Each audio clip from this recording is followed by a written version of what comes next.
Assalamualaikum warahmatullahi wabarakatuh. Nama saya Siska Amalia dari kelas 11 Kimia 2. Di sini saya akan memaparkan organisasi-organisasi pergerakan pada masa pendudukan Jepang. Di antaranya, organisasi-organisasi pergerakan pada masa pendudukan Jepang dibagi menjadi 3. Yang pertama, organisasi yang bersifat sosial kemasyarakatan. Yang kedua, organisasi yang bersifat semi-militer. Dan yang ketiga, organisasi yang bersifat militer. Untuk yang pertama adalah organisasi yang bersifat sosial kemasyarakatan. Berikut organisasi-organisasi yang termasuk sosial kemasyarakatan. Yang pertama adalah Gerakan 3A. Gerakan 3A ini didirikan pada tanggal 29 Maret 1942. Pelopor 3A ialah Shimizu Hitoshi, dan pelopor 3A di Indonesia yaitu Mr. Samsudin. Tujuannya ini untuk mempengaruhi simpati rakyat dan tokoh masyarakat Indonesia. Kemudian yang kedua yaitu organisasi Putra, singkatan dari Pusat Tenaga Rakyat. Putra ini didirikan pada tanggal 16 April 1943. Tujuan didirikannya Putra yaitu untuk memengaruhi para kaum nasionalisme dan intelektual untuk mendedikasikan pikiran dan tenaganya untuk memerangi sekutu. Tokoh-tokoh Putra dikenal dengan 4 serangkai, diantaranya Insinyur Soekarno, Muhammad Hatta, Kiai Haji Dewantara, dan Kiai Haji Mas Mansur.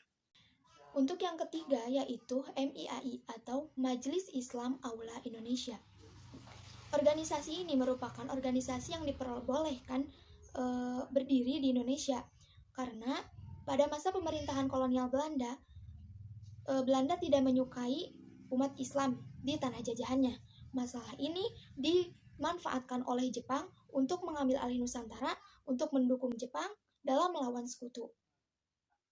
Kemudian organisasi selanjutnya adalah Masyumi atau Majelis Syuro Muslimin Indonesia. Masyumi ini didirikan pada tanggal 22 November 1943. Dengan ketuanya adalah Hashim As'ari dan wakilnya Mas Mansur dan Wahid Hashim. Kemudian organisasi yang terakhir yaitu Jawa Hokokai atau Himpunan Kebaktian Jawa. Pada tahun 1944, Jepang dalam keadaan yang sangat mengkhawatirkan karena perlawanan dari Asia Timur Raya yang semakin hebat. Maka dari itu, Jenderal Kumakichi Harada ini membentuk organisasi yang bernama Jawa Hokokai untuk mempersatukan kekuatan rakyat.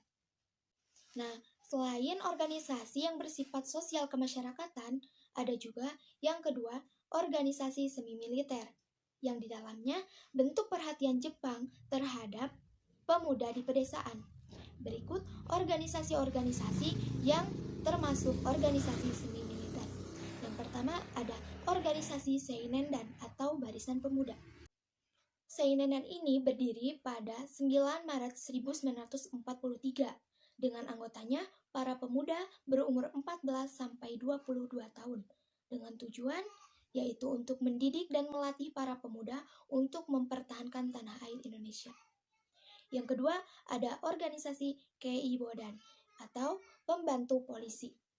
Organisasi ini didirikan pada tanggal 29 Maret 1943 dengan anggotanya para pemuda berumur 23 sampai 25 tahun.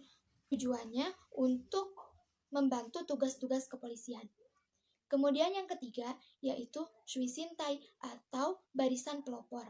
Suisintai ini didirikan pada tanggal 25 September 1944. Tokoh-tokohnya yaitu Oto Iskandar-Dinata, R.P. Suroso, dan Bung Karno. Tujuannya didirikan Suisintai ini untuk meningkatkan kesiapsiagaan rakyat. Kemudian yang terakhir ada organisasi Hizbullah. Hizbullah ini didirikan pada tanggal 15 Desember 1944 dengan anggotanya yaitu sukarelawan pemuda Islam. Ketuanya yaitu Kiai Haji Zainal Arifin dan wakilnya Muhammad Rum. Nah, selain organisasi yang bersifat sosial kemasyarakatan dan bersifat semi-militer, yang terakhir ada organisasi militer. Yang termasuk organisasi militer yaitu Heiho dan Peta. Yang pertama, Heiho. Heiho ini beranggotakan prajurit Indonesia untuk memperkuat pertahanan militer di Angkatan Laut, Udara, dan Kepolisian. Heiho ini bukan hanya di Indonesia, tetapi di negara-negara yang berpendudukan Jepang, di antaranya Burma, Vietnam, Malaya, dan Singapura.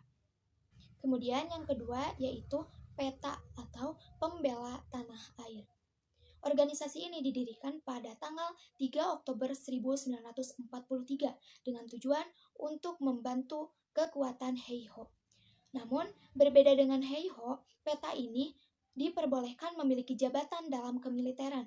Alhasil, alumni PETA ini menghasilkan alumni yang memang berkualitas di bidang kemiliteran di Indonesia. Di antara tokoh-tokoh yang berkualitas di sini seperti Jenderal Sudirman, Jenderal Gatot Subroto, kemudian Supriyadi, dan Ahmad Yani. Sekian yang dapat saya sampaikan. Apabila ada kesalahan mohon dimaafkan. Wassalamualaikum warahmatullahi wabarakatuh.